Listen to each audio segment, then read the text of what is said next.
Welcome back to Lyric in Motion. I'm your host, Lauren Floyd Turner, and I'm so excited today to talk to Benjamin Kintisch. You got it. All right. That's why we rehearse, people. That's right. And That's I why we am so glad rehearse. to meet you because I have not formally ever met you. Put on a great show, so I'm excited to be part of it. Thanks for the opportunity. Well, thank you. And I'm here in Nashville, but you are in Maryland. Is that Columbia, true? Maryland. That's right. Yeah, it's a small planned city, not too far from Baltimore, Yeah, roughly between Baltimore and DC, but closer to Baltimore. that's awesome. And I mean, have you been there? Where were you born and raised there? Or is that somewhere where No, I you was lived? born and raised in a little town called Nyack, just north of New York City in the Hudson River Valley. So, like, if you ask me what I want in the morning, it's coffee, and which cracks Southerners up. But anyway, yeah, I didn't realize I had that thick New York accent until I did my freshman year at Northwestern, which is in a suburb of Chicago. So all of a sudden I had a bunch of Midwestern friends and they could hear something that I never heard because, when you're swimming in a sea full of New Yorkers and their descendants, everyone says coffee and it's not funny, but fish out of water, you hear the accent. So here you go. Oh, that's awesome. Yeah, I know that I get the same thing in my I'm from South Carolina, but I've been in Nashville a long time and I'll get that southern draw and if I get tired, it gets real country. So people start making fun of me Wait, then. so if you're tired, is it also like if you're hungry or mad? It's No, all no, no. Well, it could actually be a little bit of that for sure. But after a yeah. long day and you've been doing a lot of stuff, and all of a sudden the draw gets slower and it gets a little bit more I countryer, like it. That's But funny. See, when my well, wife and I play, so we're married actually 20 years, I think 21 this summer, but we joke, like we say, we've been married 67 years. And then, like, whenever we turn older, at least in my mind, it's the New York accent gets ever thicker and more ridiculous. tell me a little bit about yourself and how you got started, especially in the arts, because I'm dying to get to this musical Oh, we'll get there. that will get there. So But give me a I'm little going to try to background of do you. a 60-second whirlwind from Little Boy the Singer to 46-year-old. Let's see if I can do it. You got it. Like I said, I grew up in the Hudson River Valley in this town called Nyack. It's a town that's incredibly artsy, filled with lots of musicians. It's a kind of pretty village where if you've made it in New York in the entertainment business and you want to leave the city, Nyack is a popular place to settle. So I mention that because there were all of these brilliant musicians incidentally down the street. I mean, you know about that because you live in Nashville where everyone's a musician who's incidentally brilliant. But outside of places like Nashville, there are little towns where the Nashville people settle, I imagine, in Yeah. Tennessee for sure. So Mhm. in New York City, there are little towns all over the region that are kind of funky. They tend to be a little bit more historical. So Nyack was one of those places. I grew up with an amazing music teacher in elementary, middle, and high school. And from a young age, I was good at singing, Jewishly involved, and always sang at synagogue from a young age. And then was a real superstar at my bar mitzvah. Whoop, whoop. And Yes. then Mazel Tov. And then in my teenage years, at a time when I guess an adolescent boy might be stepping into the theater world, which I did a little bit in musical theater, I was also stepping up to the pulpit, so to speak, in the synagogue, singing more and more. Fast forward 10 years, I would end up going to seminary and becoming a cantor, a Jewish music minister. I resisted it for about a decade, but eventually I found my way there as someone who was a classically trained singer and also interested in serving the Jewish people. Yeah. But between being a little kid and ending up as a cantor, I was just a young person who loved music. So I sang, I did drama. In high school, I started dabbling in band instruments, did low brass, played jazz band one year. So that was all super fun. And I was aspiring to be a professional vocalist. My Okay. big break, and more like in a classical vein. So it was a really good baritone bass. In my Okay. 20s, my voice went up and I became a lyric tenor, which was kind of weird, but Love it it. happens. Once in a while, it happens. Human body Right. is interesting. And it was, I should say, when I worked super hard in high school to get into a top conservatory, I made it into Northwestern, which is like a hot voice program. That felt like a big break because statistically it was even more competitive than some Mm. of the posh schools I got into out east. And they threw me a little bit of money and I was like, well, this is my big chance, right? So I went with it. I quickly discovered conservatory was not for me. Anyone who's been to conservatory, and if you're listening, you know what I mean. Maybe you liked it or you didn't, but you probably met a lot of people who became conservatory dropouts because it's like super intense. It's very focused. And I was kind of coming into my own socially, romantically. You know, the world is so big and Yes. filled with all kinds of beautiful people. And, you know, it's also just like when you go to an interesting college, I mean, Northwestern is a very fine liberal arts university beyond just its wonderful music school. And so there's so much stuff happening. And I wanted to try to sample it all, so to speak. And that, along with a sense of what a future opera career might look like, which I came to understand was not really appealing to me, I pivoted, right? So I left Northwestern, went to Brown University, got a quote regular liberal arts degree, Judaic Studies, it turned out. But the singing was sort of up on a shelf. I was in a sort of mad Jewish a cappella group for a year or so, but that didn't really stick. And so it was kind of like my singing was a party trick. If I was wasted at a party or rugby, I played rugby in college, which is Yeah. surprising because I'm petite. But rugby has a singing culture because it's a British sport. So you go to the pub and you sing these funny songs. So I was like above average singer in the pub, even though I was eager but average at best on the field. But I was a good singer, and that was fun for me. And then, you know, when I hit my 20s, I was like, well, I graduated college. What do I do with my life? And what do? You go to graduate school, right? So I thought about being a lawyer because I'm smart and I'm good at talking. And then I was like, I don't want to be a lawyer. And then I remembered all those cute Jewish old ladies in my synagogue who had said, Benjamin, you should be a cantor. You have such a nice voice. And I remembered that it was kind of fun to lead the services at the college Hillel, you know, the Jewish Student Union, and that this thing of a conservatory level voice that I had up on a shelf, it hadn't gone anywhere. It was just kind of a little bit dusty. So, you know, I looked at the course requirements, and what was interesting to me, you know, as an undergraduate, I had done Judaic Studies focusing on things like history and culture, Jewish fiction, politics, that kind of thing, a little bit of Hebrew language. And then in the Cantor program, it included music as well, like Jewish music history, choral conducting. You had to take lessons, piano, and I loved all that stuff because I like music. So it ended up being a good program for me. Of course, not as much fun as being an undergrad because graduate school, right? Get a little But bit more serious, yeah. Like, yeah, you have to be a little bit more pre-professional. And also Brown is a famously fun undergraduate experience, or at least it felt that way for me. So no graduate school could compete with that. But right. I will say I was trained well. I learned a lot of stuff. And in addition to all of the Cantor music, one important thing in my genesis as a future songwriter playwright happened at JTS. JTS is short for Jewish Theological Seminary. That's my graduate school. Okay. And that school is up near Columbia University in Manhattan at 122 and Broadway. Okay. So I'm in my class. It was a small program, so maybe 6 of us in our year. A classmate named Lance, he's still around. He was a piano major at University of Miami, which is a real hotshot school. Kind of kid who could sit at the keyboard and just dazzle. Just play anything, huh? Yep. And he came in one day and he goes, "Hey guys, I wrote some Hanukkah songs, but I don't have any words. Anyone here write lyrics?" And I was like, oh, me. So I raised my hand before I had become a real lyricist, before I knew that I was a songwriter. But I had the sense I was clever. I could write a simple rhyme. So why not give it a try? And out of the 6 of us, I was the only one who raised his hand. So you're like, I'll do it. I'll do it. I got it. And so we co-wrote successfully 3 songs. Nothing came of it. I mean, I think he did like a sort of homemade recording, but what did come of it was me discovering that I could successfully write a lyric, in fact, a funny one in some cases, and also that my good words coupled with a talented composer makes a nice song. So that was like a key data point or a key step in my evolution as a future lyricist songwriter. Some fast forward to a few years later, I didn't immediately go into pulpit work. I actually worked as a music teacher at a series of schools in New York City.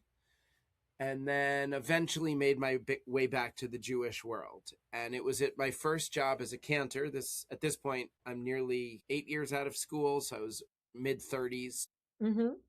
And we moved to a little town in New Jersey where the synagogue was. Key detail to the story, a cantor, their main job is to be a music minister to lead the prayers in Hebrew, and in a moderately traditional synagogue like this one, a cappella on Sabbath and holidays. The more liberal groups, they use the guitar. Happily, I Okay. now am with the fun groups that do the guitar, which is good because I play well as a song leader and accompanying myself. But for this old synagogue up there, da da da da da da dee dee, and so forth. Also, it was an older community, Mm-hmm. and so I didn't totally realize the extent to that when I got the job. I was focusing mostly on building up the religious school and my singing part. But when I arrived, Lauren, I discovered because you have so many older people, you have more hospital visits, you have more hospice visits, you have more deaths, and then you have more bereavement support, you have funerals, you have grief support. Right. And so I very quickly, based on the demographics of my first synagogue, it was like I'd been thrown into the deep end and said, swim. And, I have a big heart and I'm a kind and loving guy, but I didn't have the technical skill of a chaplain until I began to train. So it was when I was overwhelmed with the quantity of pastoral care I needed to do when I Mm. decided, okay, let me get training. And that was when my chaplaincy training journey began. I mean, you were definitely destined to do music. I mean, it's totally For a part of sure. it. And it is interesting how life throws you into things. I don't know. I mean, did you kind of find out, okay, here I am with all these, well, as we say, people passing away or some grief things. I've got to learn how to kind of feel out how to help these people. Was that Yeah. something in your mind that just, because some things for me always just pop up and go, wow, I didn't know that I would go into that or even have a sense of that, you know? And then Uh, it became a really great important thing in my life that I did. well, I had dipped my toe in the waters of chaplaincy more on the receiving end, not too much. Just before I got the job in New Jersey, I had a pretty awful snowboard accident, or Mm, like I crashed and I wrecked my elbow, and I was hospitalized for 4 days to wait for the surgery because the injury was so bad it needed to, like, the swelling to oh come my down. god. Yeah. So it was a difficult time, and two different chaplains visited me. I was in New York City, and when you go to a hospital, they in the admit they say, "Do you want to have a visit? And if so, do you prefer a faith tradition?" In New York, you can always get a rabbi. It's a heavily Yeah, Jewish town, right. and so I got a couple of different chaplains, and they were wonderful. The person who was most memorable was a female rabbi who listened to my story, and she said, "You're in a lot of pain." Mm, And I was kind of like dismissing it or minimizing it. I had been in this snowboard crash, but I was like, well, Sonny Bono, he crashed and he got killed. And and she you're right. was like, as in, like, at least I didn't die. And she's like, Right. it's true, you didn't die, and we can thank God for that. But let's not minimize the intensity. Like, you're hospitalized, waiting for a major surgery. That's Yeah. painful, that's scary. And so we talked about fear, we talked about pain, we talked about disability, we talked about the Wow. losses. Because, despite my joke that was attempting to minimize the calamity, the reality was that I was about to face 3 or 4 months out of work. I was a music teacher, and all of a sudden one arm would be immobilized. And my surgeon did not let me go back to school as fast as I wanted to. He's like, if a child bumps into you and it's not all the way healed, you're back in my operating room. Yes, you had to be very So careful. you had to be careful. Yeah. So I didn't know the specific details, but my chaplain knew that I was sitting in more pain and more loss than I was ready to admit. So I would later learn in my training that one of the Yes. jobs of the chaplain is to kind of shine a light on the what we call the spiritual distress. A Right. therapist would call it the presenting issue, as Mhm. in when Mhm. they say, "What's on your mind?" your answer is what you're talking about, right? Right. Whereas when you're a chaplain and you knock on the door and you say, "Hi, I'm the chaplain. Would you like a visit?" For some people, that signals, okay, I'm going to talk about God and faith and my injury or my illness or my husband's illness, whatever. For Right. other people, it's just like, "Hey, friendly guy, let's Yeah. chat. Let's Let's share stories or get to know each other. I traveled with a guitar when I did my many, you see it over my shoulder here. Oh, yeah. Okay. When I traveled doing my rounds, I always had the guitar in a backpack soft case. And for some people that helped to break through their anxiety about chaplain. You know, some people they hear chaplain and they think it's like the angel of death because they associate the chaplain with the last rites in the Catholic tradition. You're But exactly right. You're right. that's not real.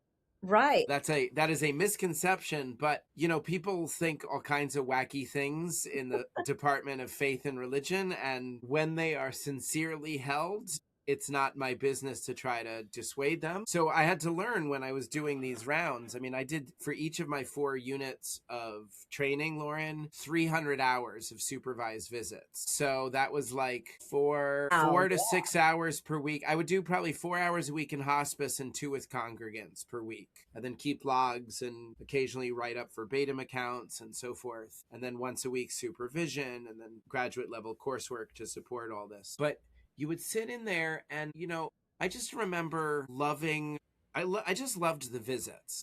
I really remember that, Lauren. And that actually gets us to the big question of how did Hospice Chaplain become Hospice Musical?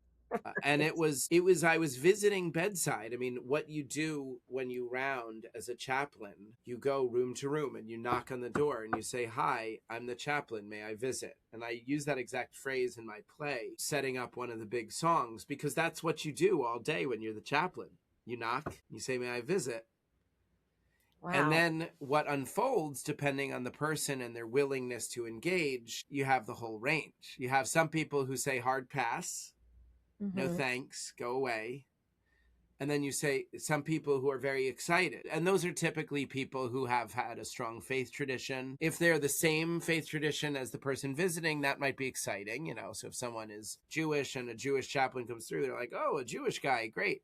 But for many people, it's more about having a person of any faith tradition who is ready, willing, and able to engage in the real conversations. I mean, that's kind of, you know, I did 4 years of this study, and we often learned a little bit about how it's similar but not the same as therapy. So in a therapist situation, I had therapy earlier tonight. It's been a big night for me. So Gotcha. therapy, tutoring, guitar lesson, and a Okay. podcast, and then dinner before I go to sleep, I hope, if I remember. That'll be me tonight too. Yeah. Yes. Yeah, let's both have let's remind each other at the end of the recording to eat dinner, okay? That we have to eat. Yes, Before we go further, it is really interesting please. when you think about, like, I'm still thinking about what you said about when you got injured and you're there. Yes. I mean, yes, you did survive and now you're going to get some surgery done, but there was someone there to kind of know what you might be going through Yes. eventually. And I love that because I don't think I think about that all the time. So if someone kind of has insight, like, Yeah. instead of making it all right now, you're going to be fine. You're going to be fine. You're Yes, going, that impulse, Lauren, is the fixing impulse, which is what non-clinicians do. Loved "Mm, ones and friends, they say, "What can I do? Let me, you need crutches. I'll get you crutches," or, you know, that kind of thing. Especially men are famous or infamous for being like, "I need to fix this." that's right. That's And what you learn, especially as a chaplain, is you step in and step back. A chaplain, you are allowed to knock on the door, but you can't force the visit. And you can sit next to them and begin a conversation, but you don't know how far they're willing to go. Now, here's the trick. The catch, unlike with a therapist, if they're good, they will have a relationship with you for 6 months, a year, sometimes years. right. Meaning they're in no rush. They can be just developing rapport for weeks on end until you, the person getting the therapy, is ready for help. In the chaplain business, especially in hospice care, you don't assume you have more than one visit. If you work in a hospital, you almost never have more than one visit. Well, this is, because I mean, I have a story with that. My late Please. husband went through cancer. So, Mm, as a caregiver for cancer, and then eventually getting to a hospice in a hospital, yeah. I truly appreciate someone that knocked on the door and said, "Can I talk?" And Good. you're right. And what I loved about what you said is about, are you going to be, you don't know what the outcome's going to be, or what No. if you're even going to say anything or be there with somebody, but it's the engagement and the conversation. And That's it. that's what's the difference of, like, for me, and learning. I love, because I'm learning from you too, because it's a Oh, different good. world. But this to me is very familiar, as far as just being in that position as a Mm. caregiver with someone, like you said, and it goes from, you think everything's okay, and then it's the last week and you're like, you don't have time. So it's very different when you go Mm. through that, and the engagement of someone coming in and really being there to Yeah. listen in a different way than a therapist, because it is different to me. It is. And before we move on, I want to say thank you, Lauren, for, you and I are essentially strangers. You shared some really heavy personal stuff, and I thank you for it. Maybe because you're a comfortable podcast host, maybe I have that chaplain skill of making you feel comfortable talking with me. That right there is kind of the emotional crux of what happens in our play. Mm. It's being ready to engage in the tough stuff, including the life and death stuff that is everywhere in hospice. There's a joke early in the play where the chaplain has kind of a meet cute with the nurse. They don't fall in love, they're just friends, but he's like planting bulbs in the garden in memory of his deceased parents, and she thinks he's the gardener, and he's the chaplain, and he shakes her hand and he's muddy, and it's all funny. But then he says, like, I'm kind of nervous about my job, and she says, "What are you nervous about?" And he says, "Well, it's just all the dying." And she's like, it's a hospice. That's what they do. That's what they're coming here to do. And she says, kind of deadpan. And he says, "Oh, I guess so." And then she says, "I just hope when I die they treat me this nice." And I And was gonna say, and that's why I have so much respect for yeah, hospice, because, and it is a situation where people can live in hospice. I mean, I learned that people that's can right. live for Some a long people time. live a lot longer in hospice care than they do in hospitals. It's just kind of crazy. Exactly. And it is very, obviously every case is different, but Yeah. it's kind of like, the minute you hear hospice, it's like the death sentence the next day. Well, it's not necessarily that way. No, could be 6 months However, or you longer. have people that are in that, okay, it might not be long. They give such a comfort, and I really respect it. In my situation, I respected that so much, I'm that glad you that was had helpful. comfort Yeah. as you were going through this major awful ordeal, but you felt like they Yeah. helped, instead of coming in and just still testing or try to figure things out, or whatever, some Yeah. hospitals do. So, Yeah, and that right there, I'm glad you brought that up because, the two questions I get asked that are not creative as I do interviews regarding my musical are, what is hospice and what is a chaplain? So we'll hit that real quick. A chaplain is a faith professional who visits people in their time of need, typically in a medical or healthcare setting, though they can work in other places. And a hospice is a medical facility that provides end of life care mhm, for people whose physicians have certified them as expected to live 6 months or fewer. right, right. So it's not someone who's just an old person. You don't go to hospice for old age. Hey, okay, so I'm really interested then how the musical, Yes, let's talk songwriting. That's your I show, mean, right? yeah, and definitely, I part of my healing, when my late husband passed, was definitely music. And of course, I my whole life I've done music, whether it's singing or dancing or choreographing or whatever. But definitely, putting the two, that was definitely healing. It's a healing for a lot of Yes. people. But when I saw that the Hospice Musical, was it Life in Review or Life Life Review, in the Review? hospice musical. And I'm Life Review. going, wow, I want to hear all about this. And how, and like you said, obviously your music came about with it. And what hit you that it needed to be a musical? Because I think Yeah. it's really, Well, so I was doing these visits and doing these moments and hearing stories. There's this technique called life review. So the title of the show is not my own term. It's a borrowed term, a clinical term. And it is a structured interview that you learn how to do when you're a hospice chaplain. Social workers use a similar technique when they visit with people in a medical setting. It's an interview that, when done correctly, elicits kind of a highlight reel of a person's life. The opening, I knock on the music stand and I say, "Hi, I'm the chaplain. Can I visit?" and Ah, and okay. I looking at a bed which has no patient in it, and then I turn and I break the fourth wall and I sing the entire song, making eye contact with the audience. And I've done this in small rooms and in big venues, and a lot of people get really emotional. Some people tell me that they hear the song and they answer the questions about their own life, Well, I and was then starting other to do people, that. and right, Absolutely. When you and then started, I was other like, people, they're thinking about the last funeral they went to, "Hmm, yeah, because it kind of gets you thinking, almost like you're eulogizing a person. And it's yes, and I think that part of the magic of Life Review, the musical, is it invites people into these beautiful, intimate, and legally protected moments, right? yeah, HIPAA, the federal law, makes it that you are not allowed in, Lauren. If I'm the chaplain and I shut the door, you are not allowed in. It's a medically protected moment, even though I'm mhm, not a medical doctor, right? I'm a right, chaplain.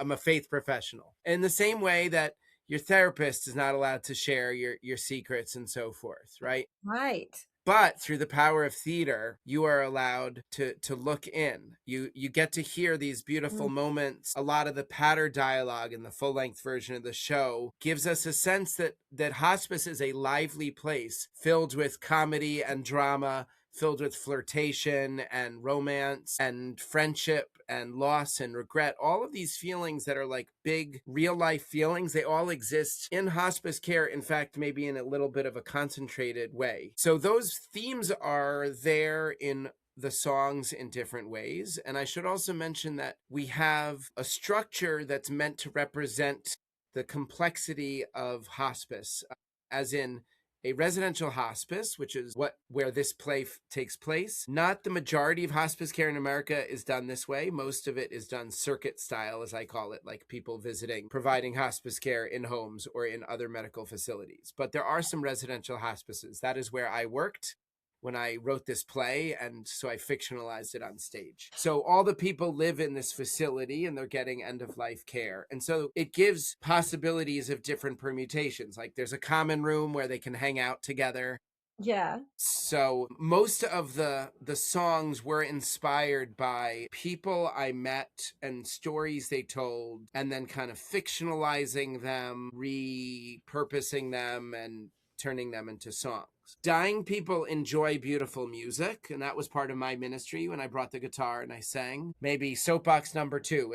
It's more fun, less legalistic. Visit your people. Visit your ooh, people. Visit your people. And if you're nervous about catching old age or catching a non-communicable disease, you can't catch it. People act catching like old nursing age. homes are no. Yes, No, you're right, going to be your current age, and then you'll get 1 year older in time for your birthday. But like, other than yeah, that, going to the nursing home or visiting grandma or your parents is not going to get you older. right, Now, it makes some of us nervous because we see our future selves, and but it makes especially. them feel younger, Correct. It's so you know, important for the so people it's we so important. visit. That's the thing. And that's a big message of the play. Of course, the chaplain's job professionally is literally to visit room to room. But I hope, I don't know what people will take from the play. I think the biggest idea is kind of being okay with the fact of life and death. I mean, our funny opening number is called Spoiler Alert, Everybody Dies Yeah, in the End. And it's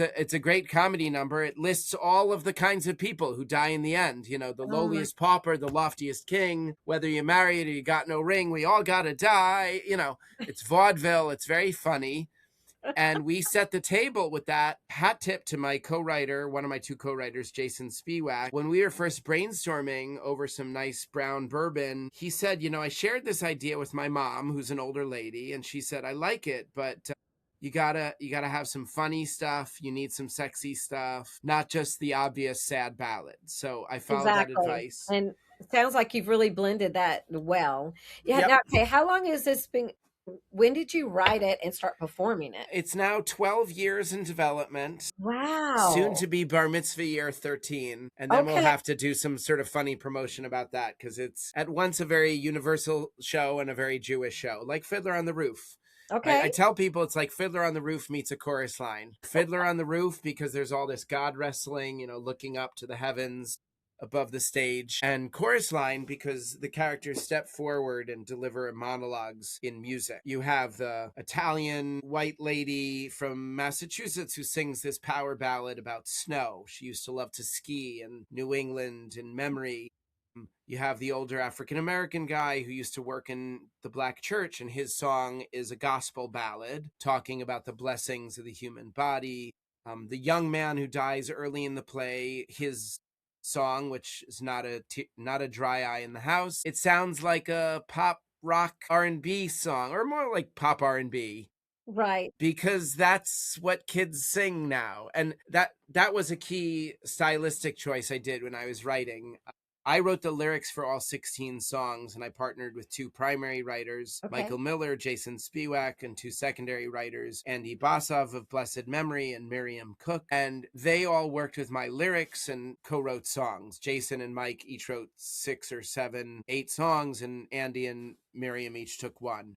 They also did some arranging. But part of it was not just to hand off the lyrics, but also to think about what was the conceit of the song and what was the feeling. So that opening number I knew needed to be a comedy number, and Andy saw the lyric. He's like, oh, it's got to be vaudeville. And that's also like kind of a Broadway tradition. If you think of like Yeah, comedy tonight, it's that sort of style. exactly. Yeah. So Jason is very much in the power ballad, rock pop, folk pop sound and piano heavy pop, and it sounds awesome. He and Mike both, they love Elton John, Billy Joel, Carole King. So if any of the stuff sounds like any of those three guys, I'm happy. And that's yeah, that sounds a great. variety throughout. Like, what kind of venues do you usually put it in, and what is your goal for it? Well, the second one's easy. The brightest lights of all, Broadway. And if I That's don't get perfect. Broadway, off Broadway. And if I don't get off Broadway, regional, and so on. Okay. I think this show has legs. It's incredibly impactful to audiences, and the reaction I've been getting has just been tremendous. In terms of where it's been and where it's going on its way to Broadway, well, it started real small. Very first time I shared a song, Lauren, it was at a Jewish education conference, not even a music conference, but it was a conference that had some music stuff happening. And there was a Mhm. workshop of song sharing, and I went to it. The woman who ran it turned out would later become a mentor and friend of mine. Her name is Sue Horowitz. I'll put her name in the chat. Everyone should look her up. She's amazing. And she is a incredible singer-songwriter. So Sue heard my song in an early version. The melody wasn't even done. The lyric was there. It was the ballad about snow. And I sang it in this room of maybe 30 people, and maybe half of the room was crying by the time I was done. And again, it was a cappella, and the music was kind of rough, but the lyric was good. Yeah, And yeah. and she came up to me after and she said, Ben, congratulations. I was like, what? She's like, well, you created something of great power. And I said, thank you. And she said, is there anything more? And I said, what do you mean? And she goes, is there more material? I said, there is. And she said, so good. I'm glad to hear it because you're a good writer and I want you to keep working on it. She said, we do a lot of music here at this conference, and I produce the late night stuff. So next year, you could do a late night spot and you can share 2 songs. I said, great. Great. Great. Because now I have a goal, and Right. then I said, I feel like the music was kind of rough. I'm better at the lyrics. She said, okay, so you're a lyricist. If you're a lyricist, it just means you need to find some co-writers, meaning Exactly. musicians. Yeah. She said, do you know any musicians? And I thought, oh, Jason. Jason was like a Jewish guy along with me and the other dads Yeah. at the JCC, and like we were in bowling and basketball together, and someone was like, oh yeah, he does music. So we got talking and he's like, yeah, and we had the drinks and he's like, yeah, I think it's a good concept, and we started co-writing. That same Sue Horowitz invited me to the inaugural iteration of the Jewish Songwriters Cooperative Retreat, an annual songwriting retreat that she started now 8 years ago. And I've been every summer except for the COVID year when it was virtual. And I was like, nah. COVID year. Yeah, I know. Right. COVID Yeah. ruined everything. Yeah. The one thing COVID did for me, though, it helped me pivot to make the one-man show, which I've now done 30 times in virtual venues, public venues. So from being heard and told by a real songwriter, you're good, keep going. Then I partnered with 2 friends, Jason and then subsequently Michael, at the retreat. So I met him at the retreat. He and I partnered. then it was a very, I don't know, 2 or 3 years to get the co-writes done. I mean, I didn't have the sense of urgency because there was no big deadline, so I Right. just kind of moved through it. I also was a father of, God, Dahlia was probably 4 or 5 years old at the time. I mean, now she's a high school kid. She wants me to leave her alone, but But you at know, the when time, you you have were a making little kid, time. Yeah. when you have a little kid, it's hard to get quiet, dedicated time to do artistic stuff. Right, right. When I looked at the big book that was connected with Hamilton, and they have all the different sections from the makers, the guy who did the choreography talked about choreographing. He had one of those New York City apartments they call it the garden apartment. It's really the basement. Okay. And it has famously low ceilings, like often 9 feet ceilings or 8.5 feet ceilings. Yeah. So he choreographed in the Heights in one of these apartments. Why? Because he hadn't hit big yet, so it was the space he had, and he talked about having a young child and waiting till they were asleep. And when I read that, I was like, I can relate. And I think so many creative people, maybe some of your listeners or viewers, can relate. If you're a person with a family, with kids, if you've got a big job that pays for the rent, and your dream is a nights and weekend thing, it is Yes. very, very hard to keep it going forward, which is kind of the answer of how does it take 12 years to get to here? Well, nights and weekends. Actually, I just made a big decision in my life that I left a full-time job in order to have more time and space for this project. But before I got to that point, I co-wrote a bunch of songs. I was given some opportunities at that conference to share. One year at the late night, the following year I was given a stage. So when I was given a stage, I was like, let's go. And I think at that point I got 10 songs done with narration, and then maybe it was 12, and then the biggest show of all before COVID was a script with dialogue, and I think we did 14 songs with piano and drum. We did a video, and it was over 200 people, standing room only. This was January 2020. January Wow. 2020. So COVID shut everything down March 2020. You may Yes, you remember, people, did. Yeah. right? So that was a challenging time because I felt like my dream was taken off on a rocket ship to the moon, and then it hit the brick wall of COVID. I know that's a mixed metaphor, but you can picture a rocket hitting a wall. Absolutely. And I think I mean, I've spoken to a lot of playwrights, people who had albums that were on ice. I mean, you could kind of my friend Michael Miller actually had an album which essentially hit during COVID, The Royal We. I took the 16-song show, smushed it into an 8-song condensed version. The big one is about 2:20 with 2:30 with intermission. The condensed one, oh, hello, buddy, in the background. That's my dog. He's walking away. Yeah, the condensed version, which I've done online, and I've also toured in person to fringe festivals, I've done for synagogue and church shows. That's a one-man show, cabaret style. That's 8 Awesome. songs. I Okay. do the narration. I perform all 8 songs with a piano player. And that's more affordable and simpler to produce than, say, the concert version I recently did May 9th. It was amazing.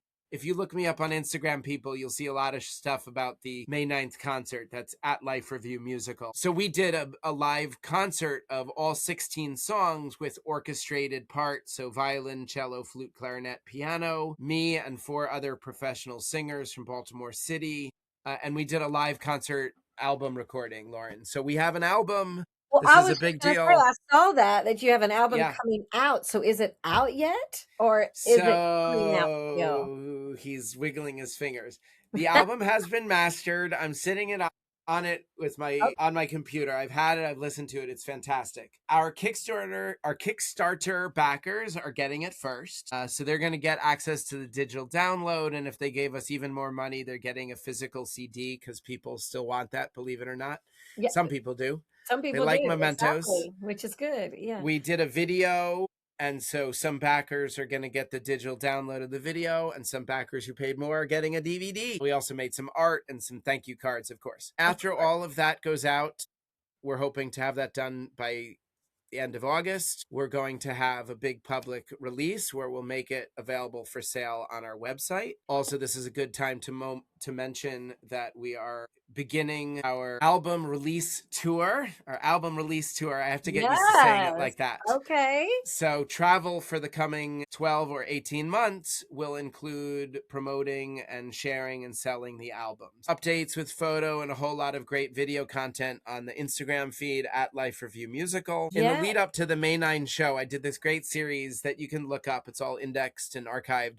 called Dog Walk with a Producer. And so every morning, walking my two dogs, I did a camera like selfie view talking about putting on this incredibly complicated show. You know, like last night we had an amazing rehearsal and I'm like all happy. And then the next morning I'm like, last night's rehearsal was a disaster. And it's so Which good. is such the wave of all shows and creatives, Exactly, and exactly. it's just the real life experience. It's kind of like you were Yeah. talking about a choreographer working in his, when the children go to bed and in that Yeah, and small bumping the apartment. ceiling. Yeah, we have I know a couple of us choreographers have we do kitchen choreography because let's say you're in another place or Yes. you're out on location somewhere and then you don't have, maybe you're in that apartment or the hotel or something, but we always called it kitchen choreo, so It's you do it's what you the got to choreo do. that's small enough to fit in your hotel room Yeah, well, you do when you get or the those extra Airbnb. those things that you had to redo or that last minute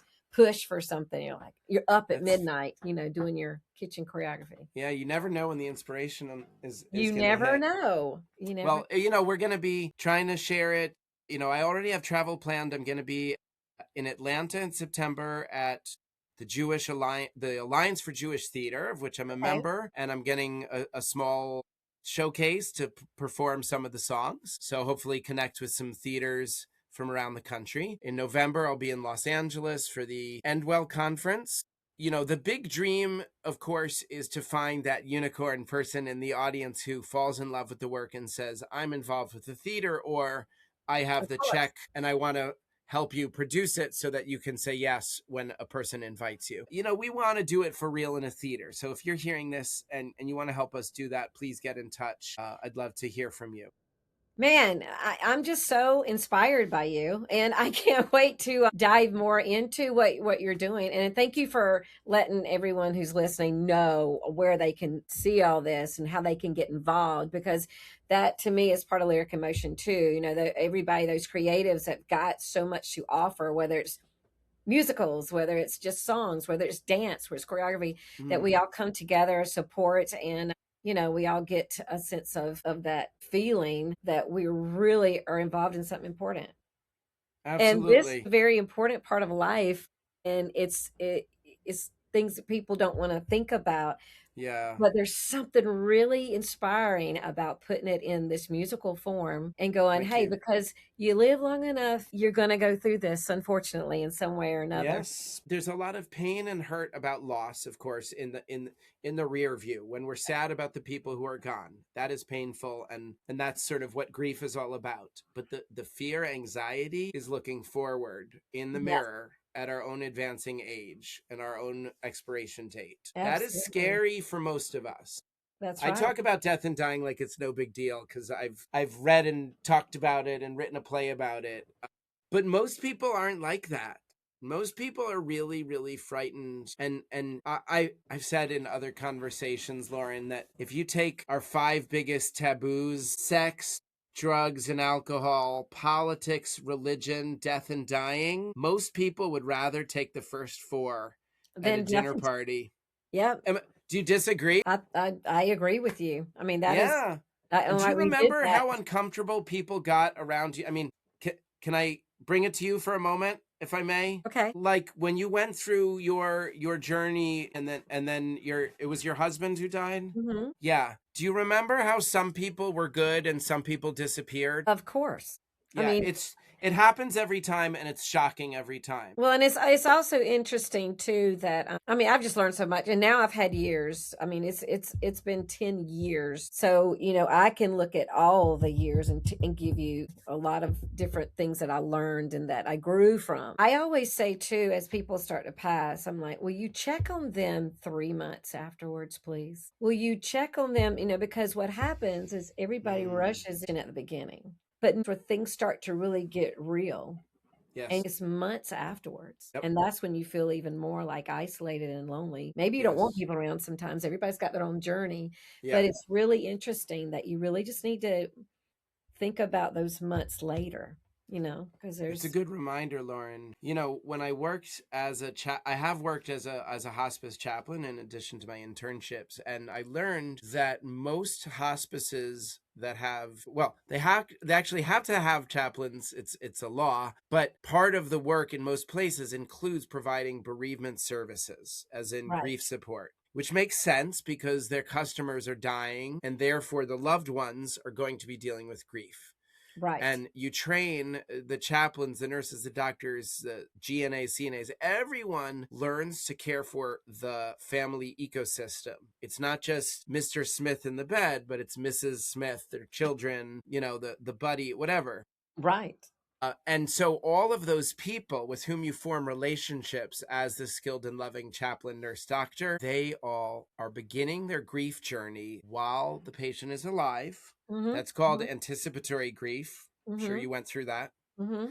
And Yeah, then when they die, you have the funeral. As you said, all the people come in and then there's the pulling back. Some of it happens even before the death because I kind of made a joke about it earlier in our conversation, like you can't catch old and you also can't catch cancer. I mean, you can get it, get it, but but you you can't can't catch it. catch it. Right. Can't You're not catch it from your other not catching person. it by being there with somebody that has it, right. Exactly. That's the point of the Yeah. joke.